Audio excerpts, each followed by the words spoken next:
I had an interesting conversation with Josh Williamson when he was starting out on Iron Man, like trying to figure out Iron Man.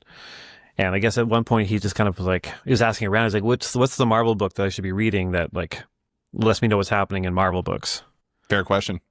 And there wasn't one really. Like everyone's a little bit siloed off. The X-Men stuff's very much X-Men, Spider-Man.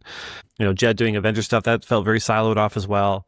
Because there hasn't been like Bendis was really good at that, like being like the guy, like, oh, you read New Avengers to know what's kind of happening. It was the Architect era. A little bit, and Hickman as well, when he was kind of building up his FF and Avengers stuff leading to Secret Wars, like those are the books that you read to kind of know where the Marvel universe was heading. And it's not to take away from any of the other books, like those, like you have like great stories happening elsewhere, but when you kind of want the overview of where everything's going, there's usually a book to kind of to lock into and read. I kind of pitched it a little bit as Cap, like kind of, you know, because the second arc that's starting up is like very much, you know, bringing back S.H.I.E.L.D. and it's like post One World Under Doom and the state of the world for Marvel.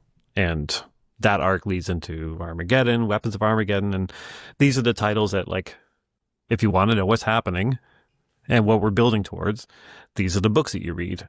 You'll see all the characters and they'll all come together and figure things out. And we've got big reveals in Armageddon, which will, you know, change the Marvel universe forever. No, but there are things in Avengers Armageddon where when I pitched it, people's eyes lit up in the room and they're like, oh, okay, all right, that's great. Like, and a lot of it's just stuff like, I think when it happens, people are like, oh, of course. Yeah.